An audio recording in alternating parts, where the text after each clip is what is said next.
उम्र किसकी नहीं ढलती, महान वो है जो ढलती शाम में भी रोशनी तलाश लें। इस ढलती शाम में चमकते सूरज सी एक मिसाल है नटू भाई मणिलाल मिस्त्री। रंगों को खबर कहाँ कि उनकी मंजिल क्या है, शमशान में या मंदिर में भगवान के मस्तक पे। नटू, आपके हाथ ने इन्हें अपनी खुद की एक शख्सियत दे दी है।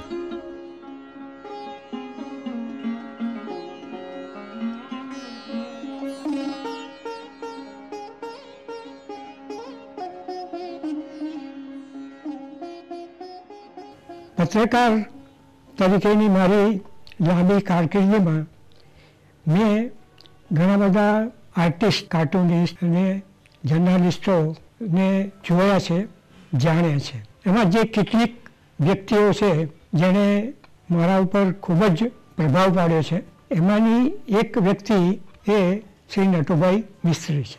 અને નટુભાઈ મિસ્ત્રી જ્યારે ડ્રોઈંગ ટીચરમાંથી ડ્રોઈંગના વિદ્યાર્થીઓના શિક્ષક બન્યા અને એમણે જોયું કે આ વિદ્યાર્થીઓ માટે કોઈ ટેક્સ્ટબુક કે ગાઈડ જો કંઈ નથી, એટલે એમણે એની પણ શરૂઆત કરી હતી। નટુભાઈ મિસ્ત્રીને હું છેલ્લા 15 વર્ષથી જાણું છું। જ્યારે એમને હું મળ્યો ત્યારે નાનપુરા 4 રસ્તાની બાજુમાં એમનો ત્યાંના એક મકાનની ત્રીજે માળે એમનો સ્ટુડિયો હતો। જ્યારે એમને કલા સર્જન કરવા માંડ્યું ત્યારે ઘણા બધા કલાકારોના પરિચયમાં આવેલા અને એ બધાના સંસ્મરણો એમણે કલમ અને કેનવાસ નામના પુસ્તકની અંદર એ પ્રગટ કર્યા છે। અને ખૂબીની વાત એ છે કે એ પ્રસંગોની સામે એમના લેન્ડસ્કેપ પણ એમને મૂકેલા છે, જેને માટે બહુ પ્રખ્યાત છે। બ્લેક એન્ડ વ્હાઇટમાં સ્ટ્રીટસ્કેપ્સ ને બધા મૂકેલા છે। આ પુસ્તકની જે ડિઝાઇન છે, એનો જે લેઆઉટ છે, એની અંદરની જે આખી ગોઠવણી છે અને એનું જે ગદ્ય છે, એ બધાને કારણે આને નેશનલ એવોર્ડ મળ્યો છે આ પુસ્તકને। એને સ્વાભાવિક છે કે મળવાને યોગ્ય છે। એટલું જ નહીં પરંતુ ગુજરાત સરકાર, ગુજરાત અકાદમી, સાહિત્ય અકાદમી ગાંધીનગર, એમણે પણ એમના હાથમાં આ પુસ્તક આવ્યું અને એમના જજીસને એટલું બધું ગમ્યું કે એ એવોર્ડ હમણાં રિસન્ટલી જ એમને ગુજરાત સાહિત્ય અકાદમીનો એવોર્ડ મળ્યો છે। નટુભાઈ સાહેબને ઘણા વર્ષોથી ઓળખું છું।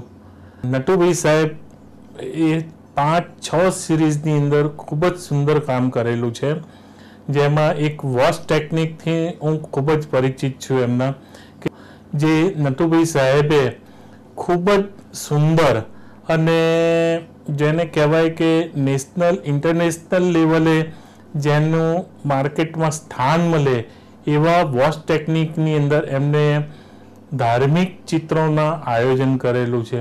ખૂબ જ સરસ એમનું અદ્ભુત રિઝલ્ટ એમમાં મળેલું છે।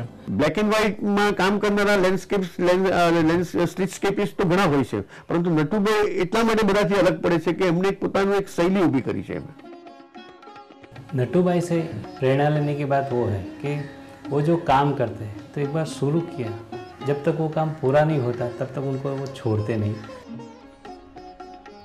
कलाकार की कृतियों को समझने, महसूस करने हेतु किसी भाषा या ज्ञान की आवश्यकता नहीं होती, वो तो अक्सर आम इंसानी तजुर्बों से उपजी होती है। नटू जी ने इंसानी चित्र यानी कि पोर्ट्रेचर, लैंडस्केप, रंगीन चित्रण और श्वेत श्याम कलाकारी में अद्भुत काम किया है। मैं नटूभाई मिस्त्री को करीबन 35 ईयर से जानता हूँ। समाज में हर वक्त कहीं भी जरूर पड़ी है तब वो सबसे पहले आगे आए हैं और मार्गदर्शन दिया है समाज को। नटूभाई का ऐसा खुद का मानना था कि समय तो सबके पास होता है और समय ऐसे तो जो पूरा दिन का मानस कोई भी करे कि मेरे को ये काम है, ये काम है, ये काम है, अगर वो हिसाब से काम करे तो उसके पास टाइम की कभी कमी नहीं पड़ती है। वो सुझाव हमको भी वो देते हैं। वो हर हमेश बताते हैं कि भाई कोई भी काम करना है तो 1000 रास्ते हैं, नहीं करना है तो 1000 बहाने हैं। नटूभाई मिस्त्री वो चेतक नाम से इंडिया या दुनिया में प्रख्यात है और समाज उनको चेतक साहेब के नाम से खास जानता है। એટલે ગુજરાતી અખબારોમાં આ પ્રકારના કાર્ટૂન શરૂ થયા અને એમાં સૌથી વધારે લોકપ્રિય એ આ નટુભાઈના કાર્ટૂન બન્યા. એનું કારણ છે કે એમની પાસે એક દ્રષ્ટિ હતી. સામાન્ય વાચક જે વસ્તુ ચૂકી ગયો હોય એ એમના કાર્ટૂનમાં વ્યક્ત થતું હતું. વ્યક્તિ તરીકે નટુભાઈમાં એક નિખાલસતા છે, એમનામાં બહુ સુસમજ છે અને એક સામાજિક એમનામાં સામાજિક સંબંધો જાળવવાની બહુ મોટી એક એમનામાં ગુણ છે અને એ મને બહુ જ ગમે છે. एक कलाकार के अलावा उनके अंदर एक डिज़ाइनर भी मौजूद है. इसका उदाहरण उनका अपना खुद का घर तथा दुबई का एक ज्वेलरी शोरूम, मॉरिशस का एक होटल इंटीरियर और कम से कम अहमदाबाद के 200 शोरूम का डिज़ाइन नटू जी ने किया, जिसमें ग्रीनवुड रिसोर्ट और आसोपालव जैसे प्रसिद्ध शोरूम भी शामिल हैं. इनकी कलाकृतियों में स्केल और डिटेल दोनों का बखूबी मिश्रण दिखाई देता है. आर्किटेक्चरल लैंडस्केप्स में तो इनका कोई जवाब ही नहीं. ऐसा लगता है मानो जैसे इमारतें अभी सजीव हो जाएंगी. हर माध्यम में रंग संयोजन में उनकी अद्भुत कुशलता है. साधारण रेखाओं का मिलकर अद्वितीय नज़ारे बन जाना इनकी कला की एक विशेषता है. उनकी कृतियाँ स्वयं ही उनका परिचय हैं. હું જ્યારે તલોદમાં ભણ્યો અને આર્ટિસ્ટ થયો ત્યારે જ્યારે હું હાઈસ્કૂલમાં ભણતો ત્યારે મારા મનમાં ઈચ્છા એવી હતી કે હું પોતે આર્કિટેક્ટ થઉં. એનું કારણ શું કે એ વખતે સૌથી મોટામાં મોટી કોઈ ડિમાન્ડ હોય અથવા તો સૌથી સમાજમાં પ્રતિષ્ઠા હોય તો આર્કિટેક્ટની હતી. એટલે મારા મનમાં ખૂબ ઈચ્છા હતી કે મારા દીકરાઓ આર્કિટેક્ટ થાય. પણ એમાં મોટા દીકરા મહીનભાઈ અને રાજુભાઈ બેમાંથી કોઈ આર્કિટેક્ટ ના થયા. રાજુભાઈ એન્જિનિયર થયા પણ પ્લાસ્ટિક એન્જિનિયર થયા. પણ મારી જે અંદરની ઈચ્છા હતી હૃદયની એ ઈચ્છા પૂરી એ રીતે થઈ કે મારી બંને ગ્રાન્ડ ડોટર મયંકભાઈની ઉત્સવી અને આપણા પપ્પાની રાજુભાઈની જે મૃણા એ બંને આર્કિટેક્ટ થયા. ચિત્ર શિક્ષકની તરીકેની શરૂઆતની સાથે જ મારા વિકાસ માટે, મારા કૌટુંબિક વિકાસ માટે મુરદાર બ્રધરે મને મારું મેરેજ કરાવી આપ્યું.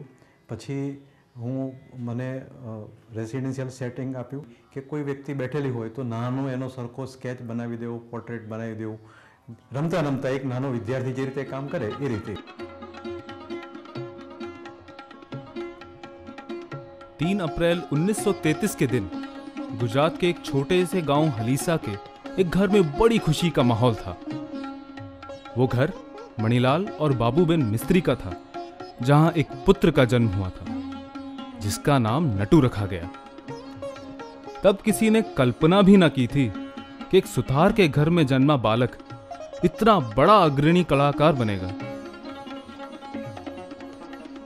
बचपन से ही उनका कला के प्रति खूब लगाव था. कला की सूझबूझ तो उन्हें विरासत में ही मिली थी, पर चित्र और रंगों पर उनकी पकड़ जबरदस्त थी. वे कभी डरे नहीं, न तो ख्वाब देखने में, न ही उन ख्वाबों को पूरा करने में. उन्होंने एक शिक्षक की भूमिका भी बखूबी निभाई, जिस कारण उनके विद्यार्थी आज भी उन्हें बड़ी श्रद्धा से याद करते हैं.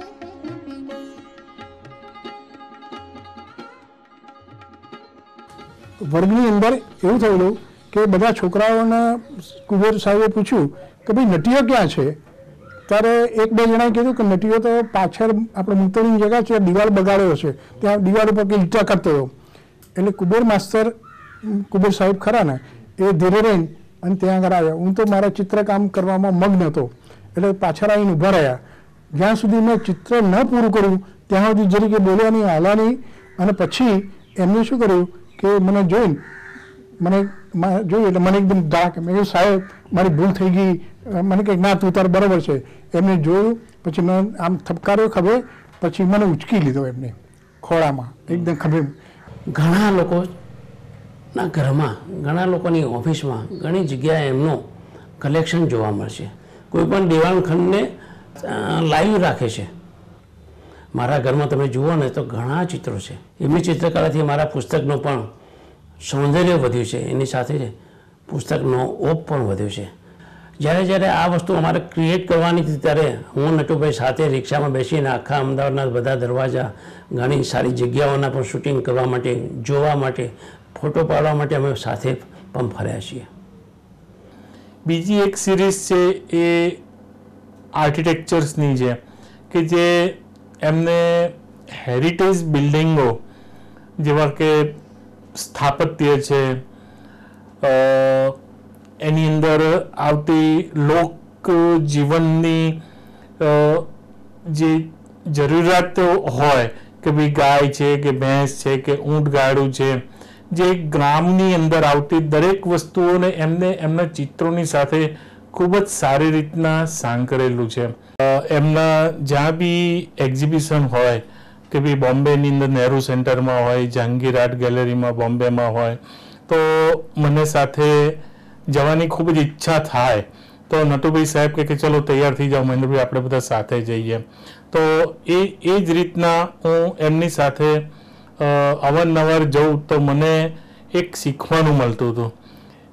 એક વખત એમને ખૂબ જ સરસ નેશનલ એવોર્ડ મળ્યો, જેમાં ઉજ્જૈનની અંદર કાલિદાસ એવોર્ડ કહેવાય, જે બહુ જ પ્રેસ્ટિજિયસ હતો. તો એ બાને મને એ ઉજ્જૈન બી લઈ ગયા, તો ઉજ્જૈન શહેર મને જોવા મળ્યું અને ત્યાં એમના હિસાબે બીજા અનેક નામાંકિત વ્યક્તિઓની મારે ઉજ્જૈનની અંદર ઓળખાણ થઈ. ટીચિંગ વિઝ્યુઅલ આર્ટ સેન્ટરનું મને ખ્યાલ છે ત્યાં સુધી અમારે અહીંયા અવારનવાર જે એક્ઝિબિશનો થતા હોય, પણ નટુભાઈનું જેટલા ગ્રુપ એક્ઝિબિશન અમારે અહીંયા થયા છે, એમનો વનમેન શો થયો છે, તો એમનું એક સેલિંગ, એક આર્ટનું માર્કેટ એક જુદા જ પ્રકારનું છે. નટુભાઈ તમારા જેકેટ આટલા બધા કેમ છે? દરરોજ નવા પહેરો છો? તો પછી મને કે જરા કોઈ ફંક્શન હોય ને મને કોઈ શાલ ઉજાડે તો એનું બહુમાન થાય તો બધા જે શાલ હોય એમાંથી હું મારી જેકેટ બનાવી દઉં છું, જવાર જેકેટ બનાવી દઉં છું. ચિત્રકારો ઘણા છે, પણ નટુભાઈ એમાં એક સામાજિક ટચ છે, મિત્રતાનો ભાવ છે. અઠવાડિયે એકવાર અમે ન મળીએ તો મને પણ મજા ના આવે, એમને પણ મજા ના આવે.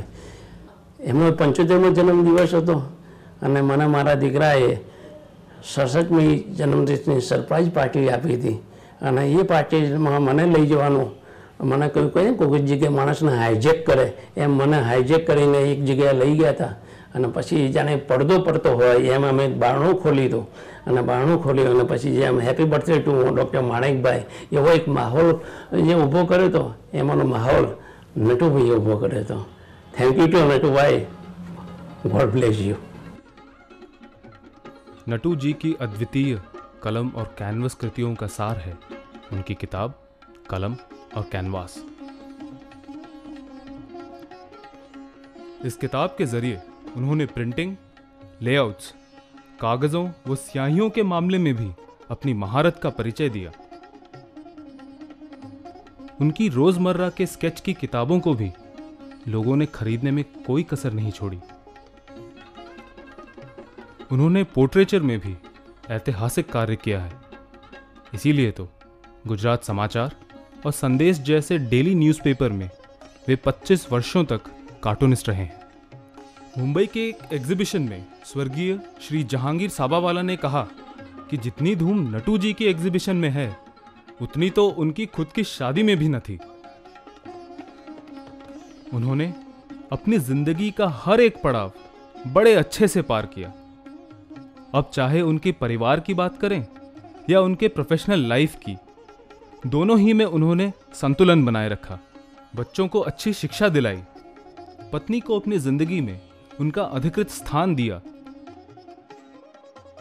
The one who gives me inspiration, not only inspiration, the one who tells me that even though my work is bad or good or whatever, he tells me it's like the work of an artist, it's like the work of a man who's gonna be big. So I think he never demotivates anybody. જેવી રીતના નીર એના દાદા તરફથી પ્રેરણા મળે છે art, drawing, painting માટે, મને પ્રેરણા મળી છે ઇન્ટિરિયર ડિઝાઇનિંગ અને એને લગતા આર્ટ માટે. અમારા ઘરમાં એનું માહોલ જ એવું હતું ઇન્ટિરિયર ડિઝાઇન અને આર્ટ્સની બુક્સ મેગેઝિન્સ આવતા હોય, પપ્પા લાવતા હોય તો અમે જોતા હોઈએ અને એમાંથી જ પ્રેરણા મળ્યા કરે. એમના કામ જોતા હોઈએ, એમની સાથે સાઇટ ઉપર ઇન્ટિરિયરના કામ ચાલતા હોય ત્યાં જતા હોઈએ. મારા બાળપણ અને પપ્પાના રિલેશનની વાત કરું તો બાળપણમાં પપ્પા એક સ્ટ્રિક્ટ ફાધર હતા. શું કરવું અને શું ના કરવું એનું ઘણું અમને ઇન્સ્ટ્રક્શન આપી રાખતા હતા. અમને ખરાબ આદતોથી બચાવેલા છે. બાપુ જોડે રહેતા, અમારે બહુ પ્રેમથી રહેલા. ભાઈ મારા નાનકડા બહુ પ્રેમથી નાના હતા, ચિત્ર કામ કરતા, તે બહુ આનંદથી ગમે, બહુ સરસ પ્રેમથી અમે ભાઈ બંધ રહેલો. મને નટુભાઈએ સારી રીતે કરેલી, પૈસે ટકે કત્તીએ તકલીફ નહીં, પ્રેમ ભાવ મને બહુ સારી રીતે, બહુ સરસ રીતે. નટુભાઈ મિસ્ત્રીએ મને એમના ફેમિલીમાં સ્થાન આપ્યું, એક દીકરી તરીકે અપનાવી. એમણે ક્યારેય મને એવું નથી લાગવા દીધું કે હું એમના દીકરાની વહુ છું. મારા બાળકો જ્યારે નાના હતા ત્યારે દાદા તેમના ખભા પર બેસાડતા અને એ ખભા ઉપર બેસીને એમનો જ્યાં હાથ પહોંચાય ત્યારે ત્યાં સુધી એ ઘરની દિવાલો પર જે પણ પેન્સિલથી જે પણ આવડે એ ડ્રોઈંગ કરતા હતા. દાદા એમને હંમેશા પ્રોત્સાહન આપતા કે તમે આમ કરો તેમ કરો. તેનાથી જ મારા દીકરાઓ અત્યારે આ સારી લાઈનમાં આવ્યા છે. એવું ઈચ્છીશ કે જ્યારે પણ નેક્સ્ટ જન્મ મને મળે તો એ મારા ફાધર તરીકે જ મારી લાઈફમાં આવે. આજે મારું બાળપણ મને યાદ આવે છે, કારણ કે આ સ્કૂલમાં હું 5મા ધોરણથી મેટ્રિક સુધી ભણ્યો. ત્યાર પછી વચ્ચે 2 વર્ષ ડ્રોઈંગ ટીચરની ટ્રેનિંગ માટે હું અમદાવાદ ગયેલો. ફરીથી પાછા એ જ વખતે આ સ્કૂલમાં ચેરમેન તરીકે અંબુ કાકા હતા અને પ્રિન્સિપાલ તરીકે લાગુ સાહેબ હતા. એમના આગ્રહથી અહીંયા જ મને નોકરી આપી. અને સૌથી અગત્યની વાત તે હતી કે મારી પોતાની આ સંસ્થા, અહીંયા મારું વતન, અહીંયા મારું ઘર અને ફાધર મધર બધા અહીંયા રહે, છતાં મને નોકરીનો જે પગારનું ધોરણ હોય એના કરતાં 40 રૂપિયાની વધારે મને આપેલી ઓફર. जिंदगी की धूप छांव में तपकर उन्होंने बनाई कुछ उत्कृष्ट कृतियां. इतनी सफल और सुखी जिंदगी के बावजूद भी आज भी इनके काम करने की इच्छा उतनी ही प्रबल है जितनी कि पहले थी.